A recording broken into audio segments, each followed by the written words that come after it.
Hello, everybody. Welcome back to Miles Trial. This is a special show brought to you by the NFSC Speaks team. Today is day 12 of the Miles World Trial. Just for a little bit of background for those of us, so for the viewers that have not watched the show, in the past, Miles' trial is currently undergoing in the Southern District Court of New York.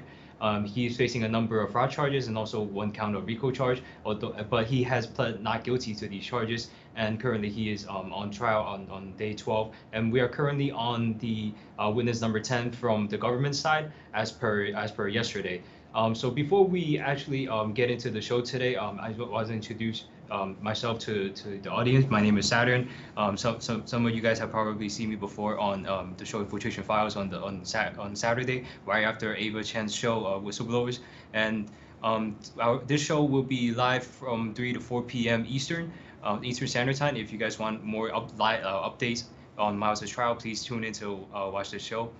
And with that being said, I just also want to give you a little bit of a run through of today's program. Unlike yesterday, today we will actually have one of our members give us a live reporting from right outside the Southern District Court of New York. And also right after that, we'll be having a discussion panel with some of the members who have attended the trial today to give us give us a update on the case. So with that being said, let's have Max on the show.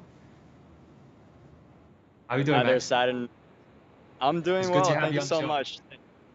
Absolutely. It's absolutely my honor to be here live reporting from the Southern District Courthouse where Miles is currently undergoing trial. So I would love to give you some updates today. It's been a very, very hectic day to start off with. Like you said, the government introduced their 10th witness just yesterday. Her name is Ya Li, although also known by her online alias as Mulan, as many of our fellow fighters may have already seen that name before. But yeah, just to give you an overview of, for example, when we all came into the courthouse, the past few days it has been completely packed with supporters and people who are interested in this case. I can tell you that the courthouse is filled to the brim with eager eyes and curious minds, to the point where even the lower courthouse, who shows the screening, is also quite full as well. Yeah, thank you for the brief recap. And also, I want to bring some more clarity to the viewers who did not watch yesterday's episode. So what do you mean by this 10th witness, Ya Li, that her alias is Mulan? That, what does that alias come from? What is her background? So the alias came from... Yeah, for sure. So her background is she was an accountant in Australia, and she participated within the whistleblowers movement from 2017 when she became a follower of Mr. Miles. She only operated under the alias Mulan, and she never showed her real face. And in fact, yesterday was the first time she came out and showed her real face to the internet, to the public eye, her real name, her real face, in testifying against Miles Guo in this trial. However, before, she was a fellow fighter as well, who Miles closely trusted and appointed as many important roles. For example, the director of the Rule of Law Foundation. She ran the G Translator group, and she was also a farm leader herself. Right, and just so I'm gonna give the viewers a little bit more clarity. The G Translator and the farms you just mentioned, these are essentially just chapters of the new federal state of China, and this 10th witness Mulan happens to be a leader of one of these chapters. Just to sum it up a little bit more, and first and foremost, how is Miles today? I think a lot of the viewers are dying to find out how Miles seems today. Absolutely. I think one must ask, where does Miles get all his energy? Because he's looking exuberant as always. He came in with bright smiles, acknowledging all of us in the stand. He currently is sporting a gray suit with a white dress shirt and a blue tie. He's looking fine as usual, and we could see him chatting with his lawyers oftentimes throughout the case. But other than that, he's been very, very welcoming, and even been very gracious with all the witnesses that have been testifying as a part of the government.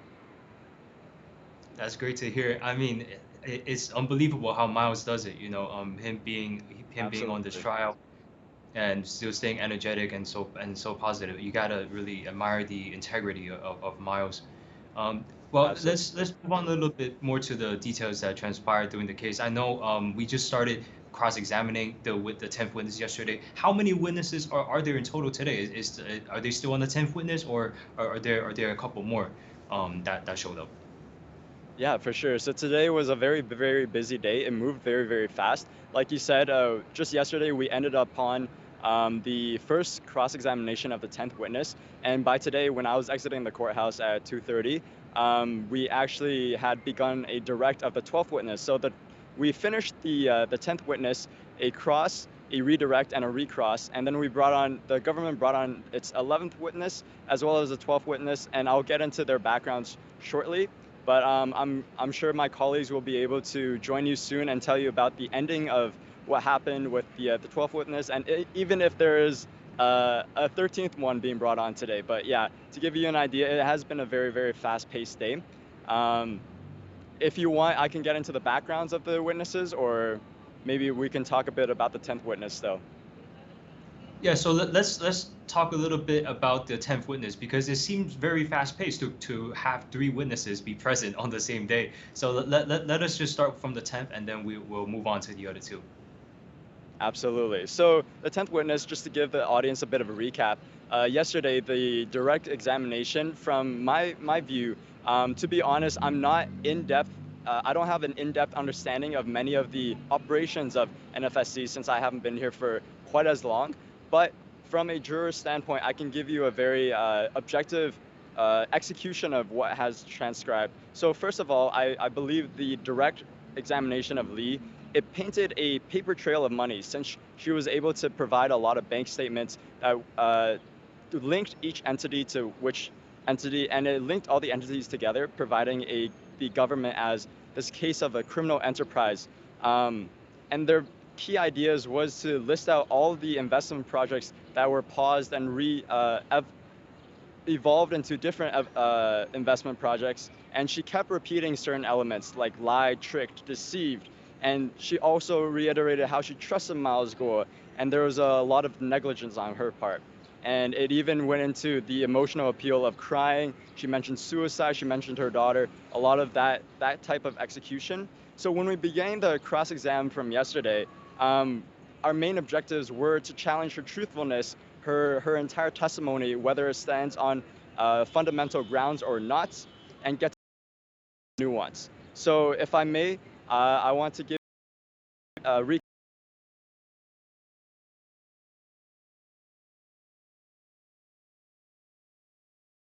of her testimony. Like, even when she answers, I believe the juror is questioning believing the question itself more than the answer, due to the way that she's been answering these questions. And I just want to give you an example. When she's asked about certain things, she may go like, oh, I don't know, I don't remember, even though we know for a fact that she has has a master's in a reputable university in Australia. She's a very meticulous person doing taxes for industrial small business needs, etc., etc. So in this case, I believe from a juror's perspective, you can see that she's not being truthful or withholding information at the very least with her testimony.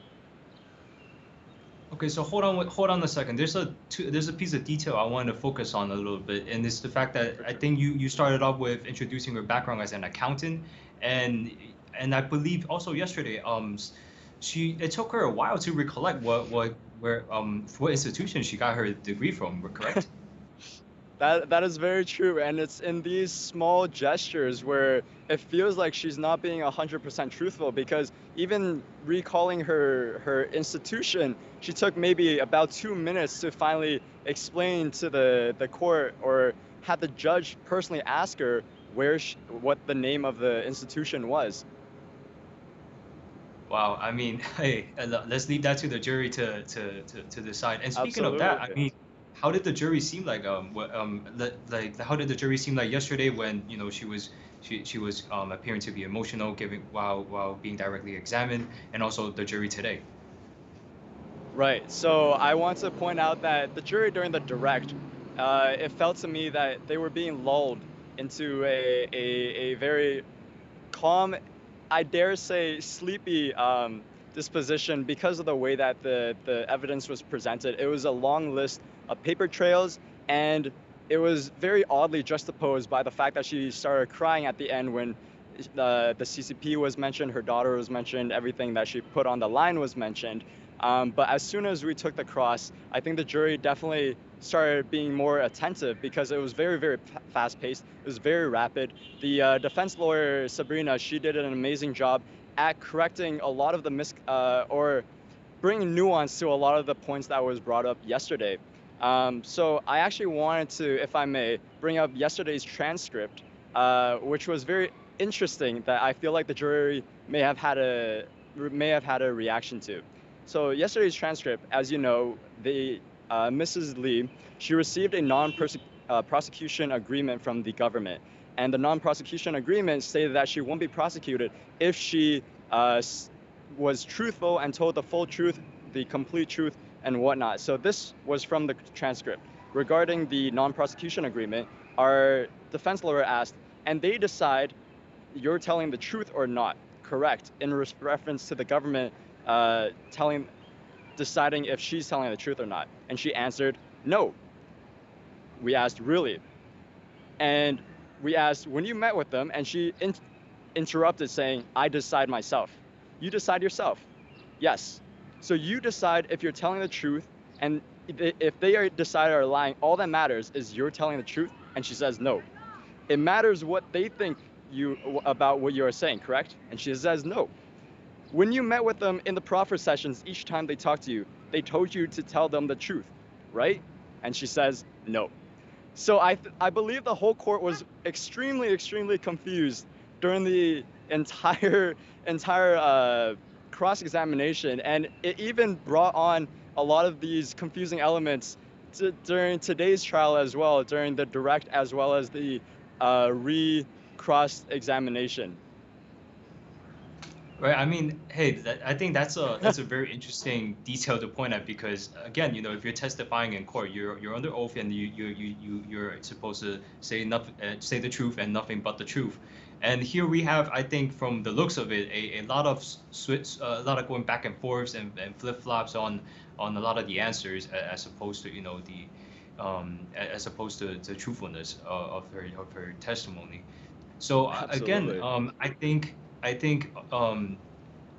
also for Miles's legal team, what do you think are some of the arguments that they're trying to go for in today's testimony? Because Miles's legal team is extremely spectacular in what they do, and I think through a lot of their questionings, if you really look at it and see some of the arguments they are trying to make, it's truly a sight to see and definitely one of the cases to follow through in this time. Absolutely, and it's been super interesting following along just because of the amazing performance that they have displayed. And one of the main points that they have been conveying through this cross-exam today and yesterday was a direct contradiction of her words and how she presented herself through her actions and her positioning. So I believe they went through with an argument where they said the subpoena was thrown away. In her words, the subpoena was thrown away. And it was mentioned that the subpoena is a legal document, and under legal pretenses, you shouldn't be throwing it away. But she said Miles told her to throw it away, which is a direct contradiction as her statement that even if you're a target of CCP, you shouldn't be conducting illegal activities. So there were a bunch of different contradictions that she had to her own words through her own actions, and I'm sure the panel will get into a more in-depth discussion of that, but I'm gladly would love to point out the fact that the way that the witness was dismissed was when she was asked by the defense lawyer, are you here today to testify against Miles Gore? To which she answered no. And she was asked one more time, are you here today to testify against Miles Gore? And she said no. And that's how she was dismissed. There was a bunch of in-between details that I would love to see being fleshed out by the panel, because it was truly interesting case through all the institutions that were mentioned, through all the entities that were mentioned. But one must question whether or not her testimony is, in fact, the whole truth and nothing but the truth. Yeah, I mean, again, thank you for giving us the background on what transpired today in regards to the 10th witness.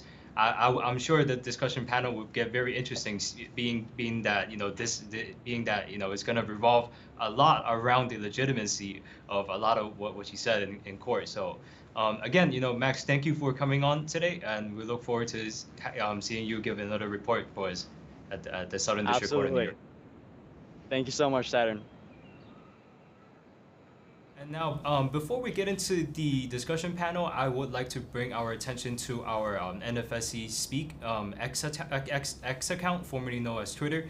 On this account, as you can see right here, we are giving live updates whenever we can on the Miles trial, as it takes place every day.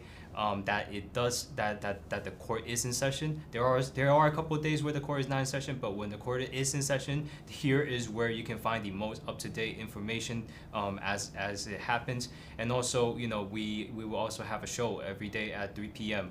So without further ado, it's gonna be a very interesting show because we have the 10th witness to get through, and we also have, I believe, Max had 2 more witnesses after that. So let us welcome on Jackson and Feather, who have just returned from the trial. How you guys doing? Good. Hi, What's going on, Saturn. everybody? What up, Saturn? Good. I'm Feather. This is I'm Jackson. And we're back again. It's great. It's so great to have you guys, and I know you guys have been, doing such a great job following the case, and today is gonna be wonderful. Yeah. First and foremost, how is Miles today, and what is your impression of Miles? Okay, well, Mr. Miles' goal is definitely the first highlight of the day, at least for myself. Mr. Miles came in, double-breasted suit as always, clean white shirt, light gray suit, and it was, I believe, a dark navy blue tie, correct? Right, but we were sitting so in the pretty much the back of his back, so I didn't really pay attention to the tie color. Yeah. But there's one time during the cross-examination, I was looking at him. He was looking at his side profile facing us, and he was looking at the lawyer, and he turned his head and he saw me and he gave me a nod and smiled at me. I was so happy. That's it's it. the little details that, it's amazing. I mean, Mr. Miles' goal came in, everybody came in on time today, didn't have any problems, so we got started, exactly at 9. I feel like there's this aura around him. It's warm and it's so friendly. Even to anyone that likes him, that doesn't like him, I think they can sense this aura no matter what. Of course, some of them won't admit it, but definitely it's very special about him. We all know that if we saw him in person. Yeah. Yeah, again, there's a reason why Miles is the #1 enemy of the Chinese Communist Party, and you got to stay strong and energetic, and no matter how the situation gets, just because he's up against one of the most evil regimes, if not the most evil regime in history. So I mean, without further ado, let's get to talking about the 10th witness. What do you guys got for me? I can't wait to talk about it. There's so many things that got covered today. So we continued our cross-examination with our former fellow Feather, also a former member of Iron Blood Group, which is a very close circle of Miles, we gone through a lot of things that wasn't covered yesterday because we just started the cross-examination, and this is what the most time spent on today, which is the cross-examination. So we talk about the bankruptcy case and the subpoena. Well, I want to first of all talk about the highlight just right at the beginning. It's about a subpoena document that she received from Paul Hastings. I don't know exact date, but she didn't read a document, because she said any legal documents, quote unquote, Miles Guo said to throw it away. So she listens to Miles, so she threw it away. Even though this particular document, the subpoena document, it's sent by mail. It's FedEx, yes, through FedEx, and she never opened the envelope. Even it says Paul Hastings Law Firm on it. And she knows that she's being subpoenaed because she knows what this document is about, but she threw it away, and she listened to it because Miles said in the broadcast about death pins about, and she's like, she listened to the broadcast, so that implements that she threw it away because she listens to Miles. And then when it's asked, what about the refund that Miles didn't ask you to do for the G Club membership for one of the farm members? That she did a farm, I think it's a G Club card refund to one of her farm members in the past, and then she didn't listen to Miles, and she just refunded him. So and there's a couple more examples that she didn't listen. For example, she was told to move. She was asked to move to Abu Dhabi, and she said no because of family reasons. So basically, it was proven that she had the capability to say no to Miles. She didn't listen to anything that Miles said. So, and then the question was proposed: when you didn't want to listen to Miles, you don't listen, right? And she's like, she doesn't answer for sure. She said that's different. She doesn't answer yes or no. Correct. I'll have to give other examples, but this is one of the highlights in the morning. So she's fully capable of saying no to the thing she doesn't want to do. I think the reason why the Cross Sabrina brought it up is because from her past directs, right, she always claimed that anything Mr. Miles said, I did it, because I trust him 100%, I listened to him 100%, and so she never said no to him, kind of, that's the picture that she was trying to paint. And today we went over a bunch of different examples of instances where she said no when she actually went, against what she was asked. So I think that's some of the things we are opened with today from our cross. It's very interesting. I mean, Sean Wei Jin, the CCP spy, his name was brought up early on. Let me take a look. I mean, it's super interesting because with the excuse me, with the subpoena. Okay, so let me see. Okay. Let me see. Yeah, so you mean the subpoena where, that was sent to her and she didn't really open it and see it, just... Correct. Yeah. She just threw it away. And then, so there are other examples with other mentioned about the G Club refund, which she actually took over the membership, but she later changed her language to saying, hey, I, refund it. So the picture that was painting, but anyways, Abu Dhabi example, same thing. And then she also testified in court saying that she contacted the trustee, which is Mr. Miles' bankruptcy case, on her own without Mr. Miles' knowledge or any Himalayan Alliance members' knowledge. It's very interesting. She said a lot today, and so we'll break it down for you guys. Another thing, or just a really minor thing about GTV. So first time she heard about GTV is in April 2020.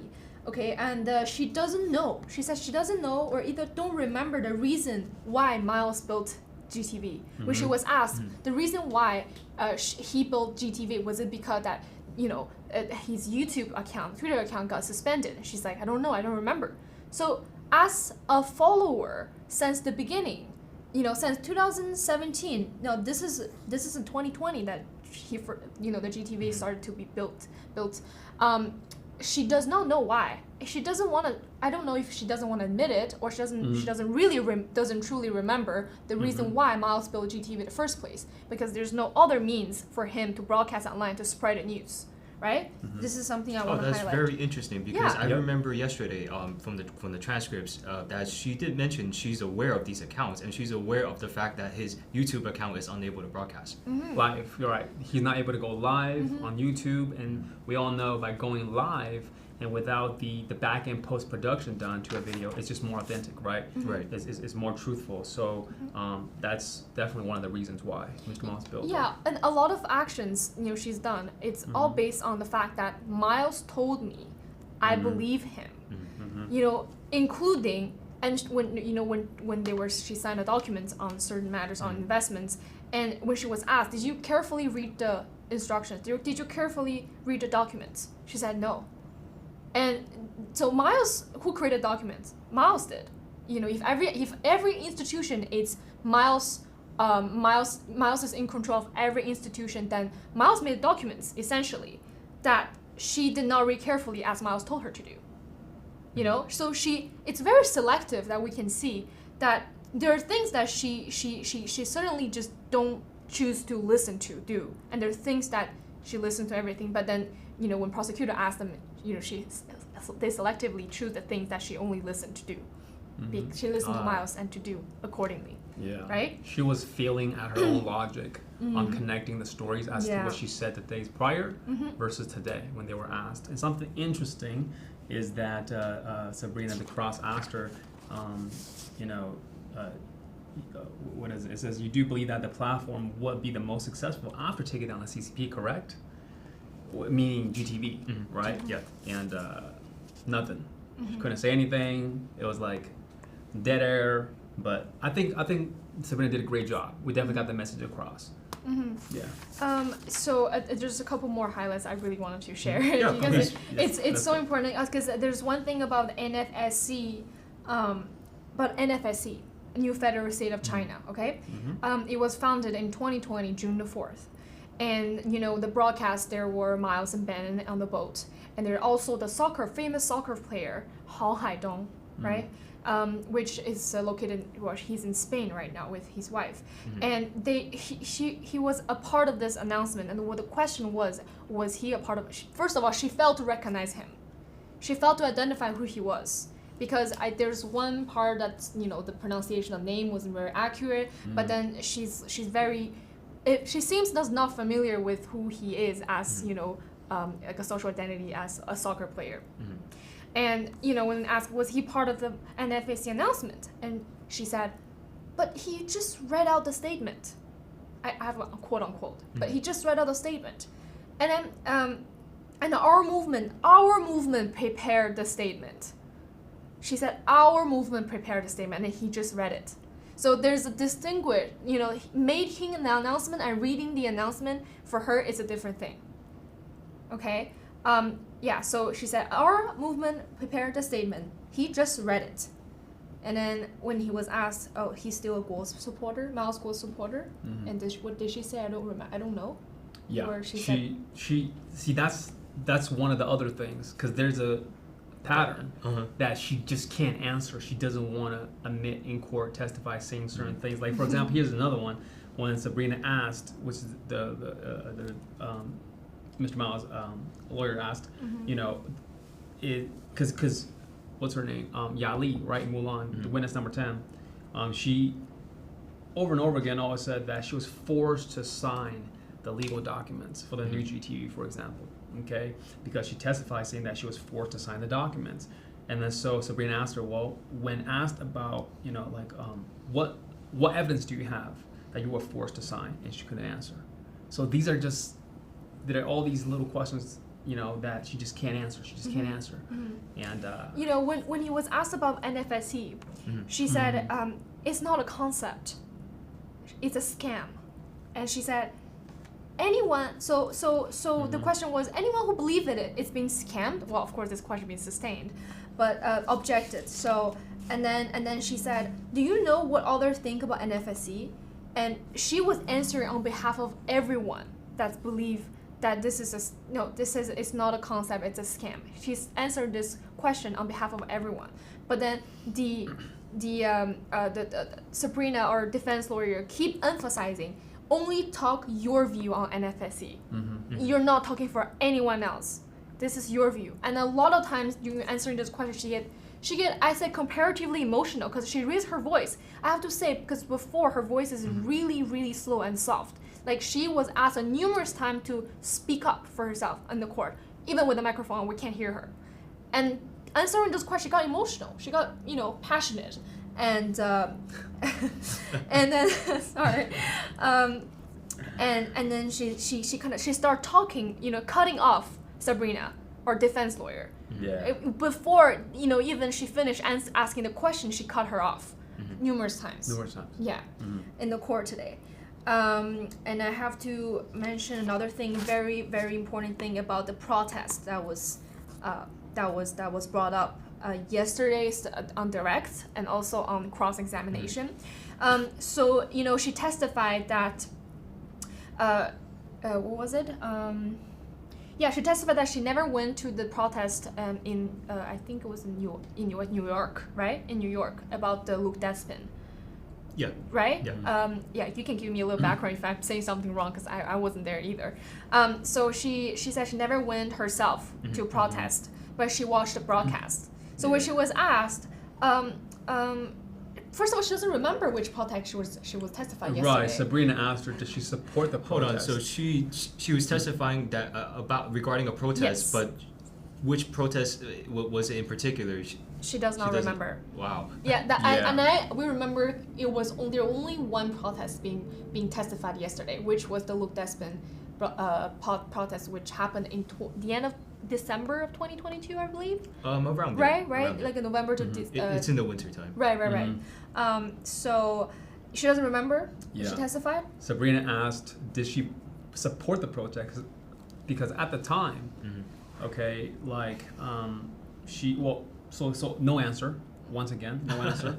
I think we're seeing a common trend here with no answers, and I don't know. Remember. I don't know. We've heard it 100 times today. I don't remember. During the cross. Wow. And when it's the prosecutor asks, she remembers everything. Every detail. The day, every answer. the month, the day, the everything. month. Yes. The people. I mean, the names and everything. Names, and then yes. And then Sabrina asked her further the follow-up questions. Like, no one forced you to watch the protest, right? Like, because at the time she was always talking about how, I trust everything about Mr. Miles, and she agrees that the CCP is evil, right? And we'll get to, at the time. At the time. So, anyways, so that's very interesting about the whole protest thing.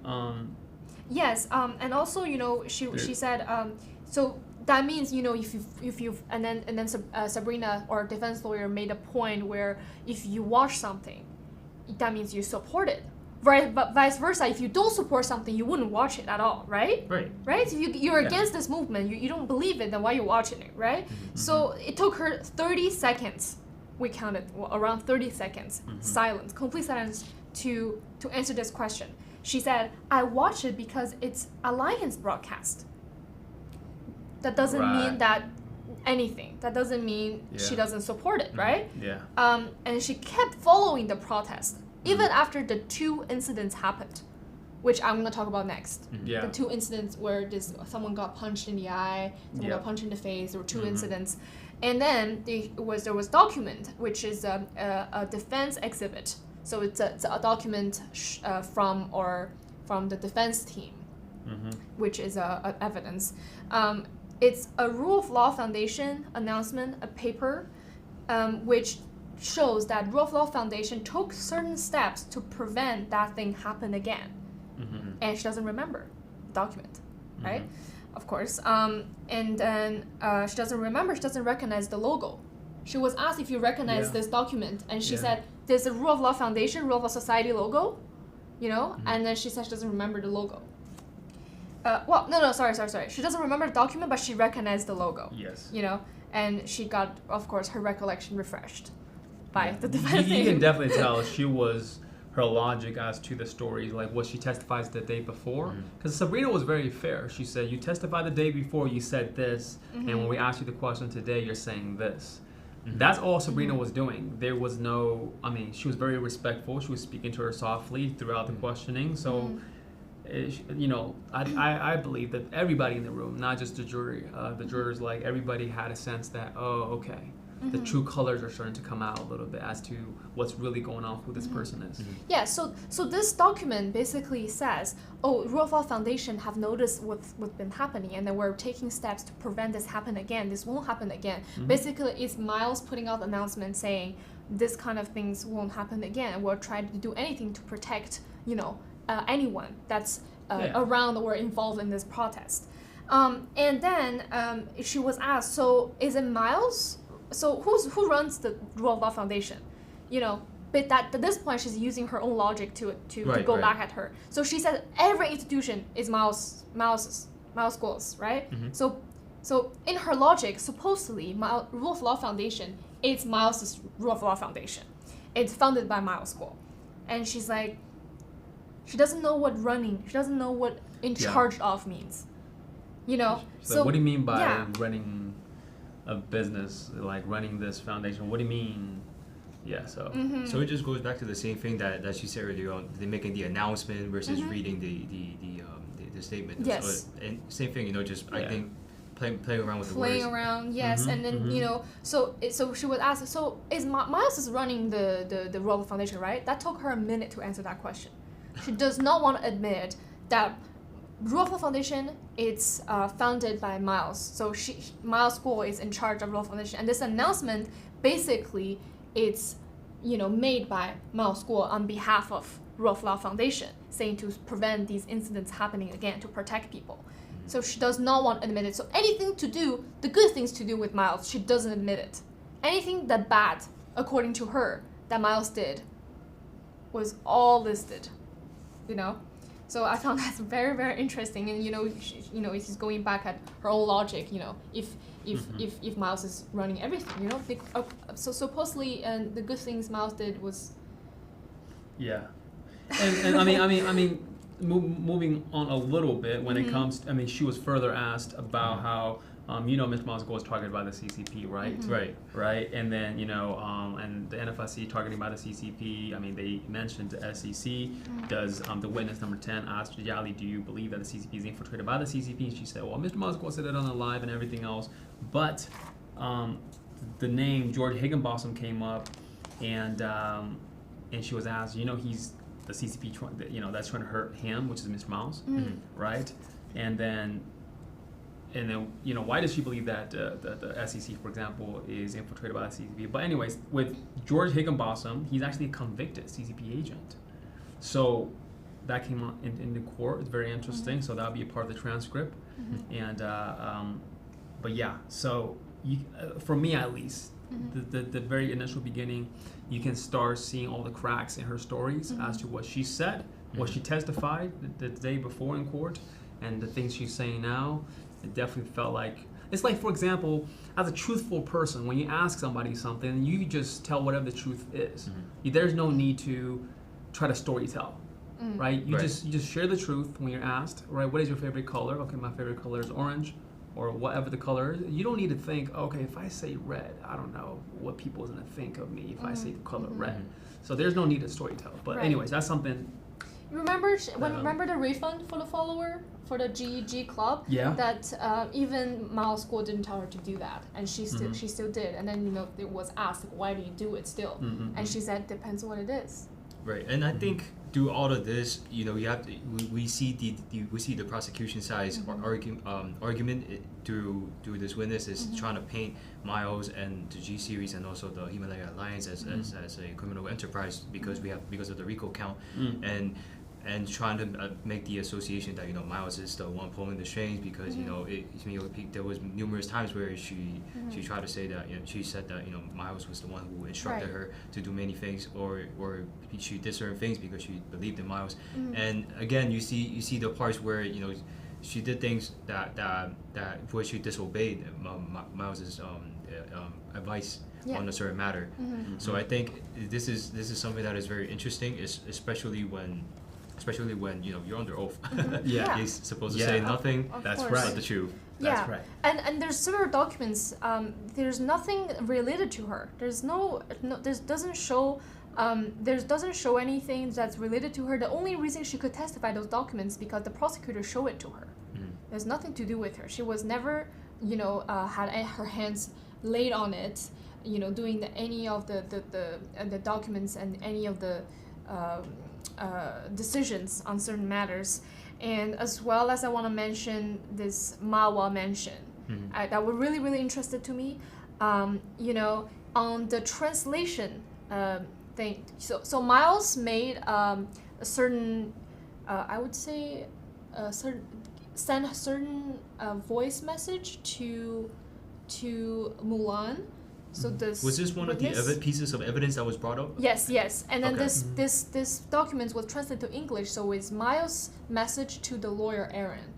Oh, so right? Okay. It's a translation, and it was mentioned that they want this house. They didn't mention which house. They just mentioned this house to be purchased. Yeah. And also to be made for his family to live there, for GCOL members to convert to GCOL members to be there. And according to Mulan, he never told her anything about NFSC base that's going to convert it to. But then a lot of things she doesn't know. Her memory is only limited to what she knows, right? And a lot of things that happen that she might not know, because of course Miles won't tell her everything. So to her understanding, that when he meant in the document, he wants his own family to live there. But then yesterday, she testified that Miles calls her sister Mulan because Miles sees everyone in the whistleblower movement as their family, like sisters and brothers, and she claims that it's a way to manipulate people, to control her. So in that setting, hold on, let's backtrack a little bit. What do you mean by how is he trying to control her? That's where I'm confused. Like mind manipulation, So, yeah, with the whole the document that came on, that they're going over about the property. The thing is, there's legal language that says that any information from the document is not to be leaked to anywhere under any circumstance. I mean, we can go to the transcript and really dig into the evidence, but here we are talking about it. So the document should never be disclosed with a third party, even in the court today. She translated it. Yeah. You see? It's completely confidential to this day. Right. Yeah. And then I'm just saying, in the documents, in Miles's words, he wants his family to live there, to want to convert for G Club members to go to live there, to stay there, and all that. And then by family, he meant, to Mulan's understanding, to the witness 10's understanding, the family means Miles's own family, so him and his wife and anyone blood related to him. Doesn't mean the family of the whistleblower movement. So she thinks Miles is using the family concept as brothers and sisters to control her, but she precluded, right? Is it precluded? She precluded herself from this document, the concept family, because she thinks she won't stay here. Right. You know what I mean? Right. So she's saying that he's using the concept of family to control her, but she did not even consider herself to be. She excluded herself. Yes. She's applying the meaning of the word family via her own perception of what it means, versus what Mr. Moscow really intended for the word to mean. Right. Because when Mr. Moscow says family, he's, according to the actual evidence, he's referring to the G Club members, the wrestleblowers movement, NFSC, we are all one family. He's not saying, hey, my family like my wife or my family, right? The personal family. And in the documents, it referred family as our family. The pronoun was always our family. It never said my own family or my family. So this is to her what family is. And also something interesting, just right before that, Sabrina did ask her about Himalayan exchange, about H1, and guess what? It actually legitimized in court that because we found out from her testimony, the witness number 10, Yali, that she took out $30,000 from Himalayan exchange straight to her bank account, independent of Mr. Moscow asking her to do it or not to do it. She did it on her own, $30K. So that legitimized the exchange. Legitimized the whole deal. So I thought that was something interesting I want to bring up. Right. Because she keep talking about that she never got any benefits, but we found out she got paid $10,000 a month. That was something that happened yesterday when we were talking about her compensation. Exactly. Exactly. Right. She never directly answered the question. Anything related, anything that's benefited her throughout this whole time. And also after Miles was arrested in March 15th last year, 2023, from March to August, she didn't go to anyone. She didn't go to anyone to report that this is a fraudulent. From March to August, she still manages the fund at HAA Fund. She still runs Archwood Farm. Yeah, I think it goes back to relating her to a bunch of these financial institutions, companies. Right. Because again, the same thing. They're trying to make her seem like she's very extremely involved because she's also used to be a member of the Iron Will group as well. But again, with the amount of loss of information. Yes. you can begin to see the discrepancies. Right. And discrepancies of the information she was giving out. Yeah, because when it comes to these funds, the Archwood Fund, the HAA Fund, for example, Sabrina was asking her because we're trying to identify her relationship with these funds, right? Because she's the ultimate beneficiary owner of both of these funds, so she actually has the legal rights to control and manage these funds. So, and that was made very clear. And then when Sabrina asked her, how long did she manage the fund for? Some questions about this fund. She said, I don't know. It's just like, remember. I don't remember. And she was I think she was starting to, definitely break down a little bit from the question. Yeah, and then, and there's a certain question, we all know that is not the way, we all know the answer. Even the jurors know the answer to the question. For example, when they were talking about this bankruptcy, according to her, it was a false affidavit. Affidavit that a lawyer Young asked her to sign, and then according to her, he threatened her. If she doesn't sign, blah blah blah, something would happen. Because she would have to be personally responsible for $38 million, but the proper language was not her; it was the alliance. The alliance would be responsible. The alliance will be responsible for all this money. It's gonna be very, Correct, because it's very tricky, because if you take a look, and as they dug into the finances of the fund, Archwood and HAA, it was actually the creditor to the trustee, the bankruptcy trustee. So what happens is, if she signed the paper, the money will actually go back to where it needs to go instead. But if she didn't sign it, I believe this is it will go to the trustee. The bankruptcy case that's back in, I believe, when was it? It was 2020. I might have to refresh my memory on this case, right, but it was sometime in the past. Yes. Years. But but for the sake of time, I think we have about 13 minutes left, and I know there were a couple more witnesses today. Okay. I did also want you guys to introduce these two witnesses. For sure. But I just want to say that one question that everyone knows is that no one actually threatened her to kick her out of the movement, or there's no any actual physical violence that happened. And she was asking if the word by word, if Yang, the lawyer, threatened her to kick her out of the movement if she doesn't sign documents, she said, she didn't say no. She said, but it made me feel like that. 4 or 5 times. And at this point, we know what the answer is. So there's it's no very interesting. There's actually so much that's happened, and right. I'm pretty sure for everybody tuning in, go to NFSC Speaks for all the latest updates, because we only have so much time every episode. There's so much more information. This was a super amazing. Please follow the transcript on the NFSC official. Also, it highlights the patience of everyone in the call. Oh my gosh. Yes, I mean, one thing I'll say about Yali is, Mr. Malik will say, hey, my phone was hacked. Hey, get a new number, get a new phone. And then she testified yesterday saying that she deleted all the messages and whatnot, but today she testified that she actually kept all of the messages on her phone. Yeah, all the direct messages. All the direct messages with Miles, all the direct messages with Miss Miles.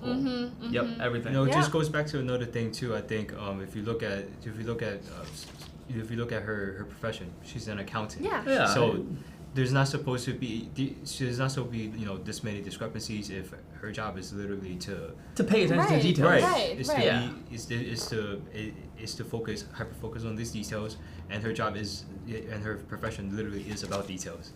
Correct. Yeah, that's 100%. Yeah, I mean, witness number 10, Yali. Everybody dig into her story a little bit. There's so much to tell you guys. It's just. And she testified here. He's here today to tell the truth, not against Miles. When Max has already told everybody that she was asked, if you're here just to against Miles, and that Miles it's against the CCP, so that means if you disavow against Miles, that means you can go back to China. She said no, she's here to tell the truth, which the whole thing is a scam, and she's not here to be against Miles. Yeah. According to her. Yeah. So. I mean, this witness has a lot of interesting stories.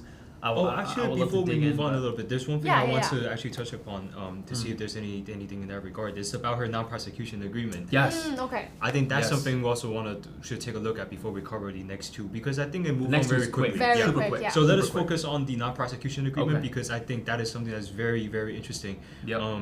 Just because, she's in Australia, like Isla has mentioned yesterday, she's in Australia. She theoretically does not present any immediate danger to prosecution. So the fact that she decided to enter into this agreement with the government, that's something very interesting to look at. Absolutely, because she testified in court saying that she volunteered. Reached out to the trustee on her own, communicated with the trustee on her own for the Mr. Miles bankruptcy case. Yeah. And what's interesting about the non-prosecutor agreement is that because she doesn't remember as well. She doesn't remember when she. Well, she says she doesn't remember. Yeah. Right, but we'll find out the truth when the time comes. Right. But here's the thing about we'll find out about the truth. Yeah. The truth is the truth. The truth is the truth. Right. And then and there's a video. They had a screenshot of a past live stream. It was VOA 5th year anniversary. Mr. Miles Guo was here. Chantal David was sitting next to Mr. Miles, and they're everybody on the screen, right? And then there was a picture of her using her fake profile picture, which is the Mulan, right? She did not show her face. Did not show her face. No. And then so Sabrina followed up and asked, so why didn't you show your face? She said, well, I'm afraid of the CCP. No, she said because I don't want to show my face. I just don't want to show my face. But are you scared of CCP? And she said yes. Boom. So when she's with the movement, she's scared of CCP. That's why she doesn't show her face. Now she's no longer and then she said, but I am showing my face now at the court. But then Sabrina pointed out, now you're not with the movement. That's why you decide to show your face, and because you're against the Miles School. Well, yeah, I mean, she was asked. That is awesome. Right. And should we just jump back to the no prosecution agreement? Yeah, the non-prosecution agreement for sure. I mean, it was. I mean, this actually relates to it is because of the non-prosecution agreement. Okay, with the government, which the prosecutors, she testified in court when she was asked, "You are no longer worried about the U.S. government, correct?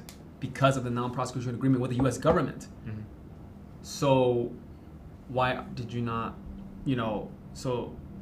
Because she's not worried about the U.S. government, she was asked in court, "Are you still worried about the CCP?" And she said, "Correct. Yes, she's worried about the CCP." Right. So, and the question now became, what the solution is to testify against Mr. Miles Guo, correct?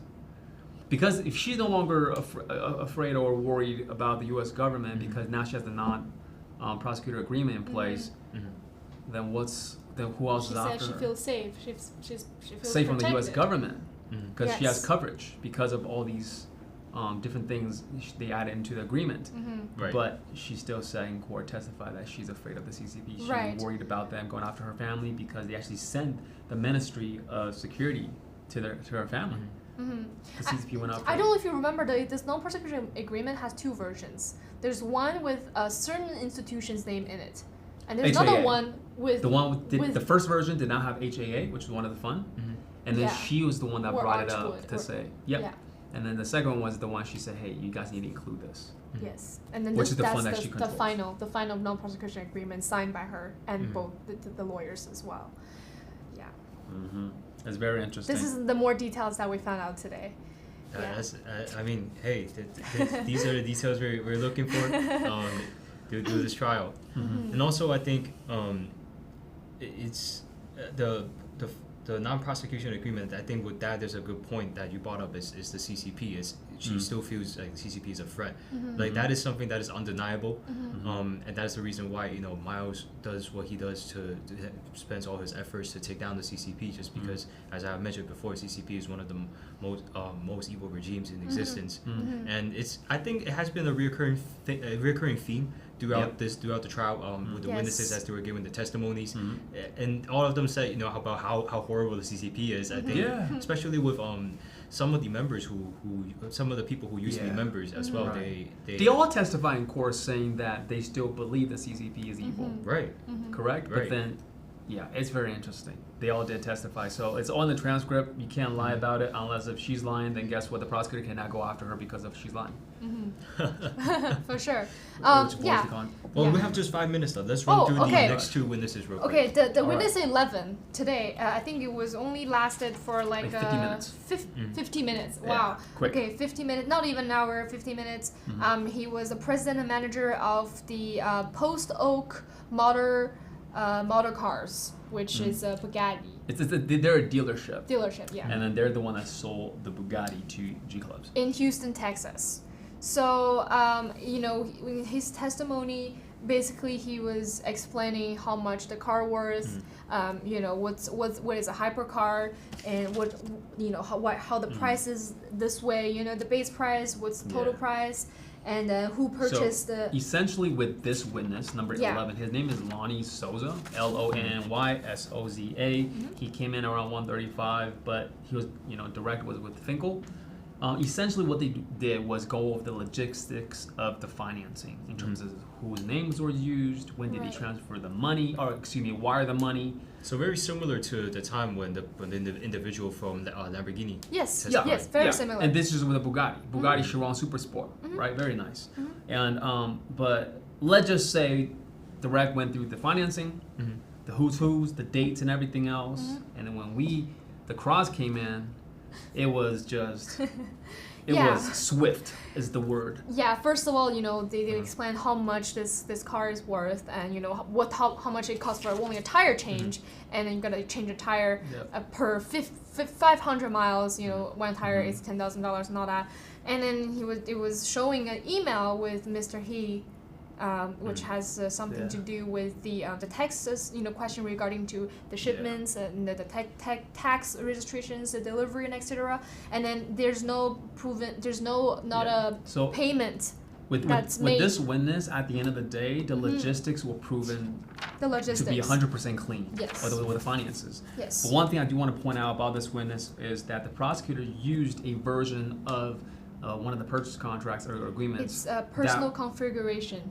Lyndon. Yeah. Okay, that's but they had a version of the document when the direct was using that was not signed. And then when they brought up the real agreement of the person that actually bought, that signed the paperwork, that bought the actual vehicle, because they used 2 different documents. So when they brought in evidence the real document with the real signatures, because the other one didn't even have the signature. So I can send you a purchase contract for a home, but if you never signed it, you never bought it, right? So then when the cross came in, he presented the actual purchase contract with the signatures and the dates and everything else. And let's just say that was a swift one. And it's purchased by G-Club Sorry International. to cut you off, Heather. Yes. We're very short on time. Yes. Let's just introduce the next witness real quick, and then we can recap next time. For sure. We didn't go through the cross exam yet, but when we left, it was a cross. So when we started the direct at 2:30, and it's FBI agent, New York special agent. Margaret Murphy. She worked at evidence response team. Basically, she got a search warrant and she went to search the Sheraton Netherland Hotel, the 18th floor in New York of Miles' house. Which is where Miles was, but on the day he was arrested on March 15th. That's right. Yep, that was the raid. She had an arrest warrant and a search warrant, and then was showing a list of evidence that they found in the house. So this one will be very interesting to definitely touch upon a little bit. I think they only just started to direct examine this witness, correct? And then when we left, they started cross-exam already. It was quick that was too. quick. It was quick. Actually, one final question. When you say quick, is there any objections or as much as before? No, there's no objections. No objections at all. She literally came on and explained the blueprint of the layout of the Sheraton Netherlands, the address of it. They went through Mr. Miles' closet. Oh my God, look at the suits, Brioni, made for Mr. Quagg. Yes. Things like that. Even with the dealership, the Bugatti dealership, there was no objections throughout the entire cross-examination by our defense lawyer. And and then the direct only lasted for 15 minutes. 15 minutes. That's very swift. 15 minutes for the witness 12 that started today. I mean, with witness 11 with the Bugatti, the dealership president, I mean, that one witness alone, including the witness number 10 with the Ali story and everything else, I mean, that really painted a really clean picture yes. for the jurors and everybody in the courtroom actually. And it's like, wow, they were proven wrong. Like, I mean, they didn't even have the proper paperwork with the proper contract. Well, I mean, the proper signatures. It's like, how did they make that little mistake? Like, I mean, that's a huge mistake, but it's like, but anyways, I think. Yeah, all the payments were made by G Club International Limited. Well, we're running out of time for the show today, but again, you know, I know you guys are very excited about the information that was discussed, and I can tell there's been so much that's being discussed. So, you know, thank you, Jackson and Feder, for coming on. And to our viewers, you know, our transcripts are always on our official website, nfscofficial.com. You guys can feel free to take a look at the transcripts. It's nothing too complicated with these transcripts. If you just really look at it, they're very conversational, and they really do give a very clear picture of what transpired that day in the trial. So if you guys are getting interested in the trial, please do follow us on NFSC Speaks, and also take a look at the transcripts on our NFSC official website. And I believe we're getting close to the end of the government witnesses, and very soon we will be very soon Miles's witnesses will be coming out to testify. So that will be very interesting to say the least. With that being said, you know, everybody have a great day, and tomorrow tune in at 12 p.m. Eastern to 2 p.m. Eastern. Ava Chen will be live on Whistleblowers. God bless.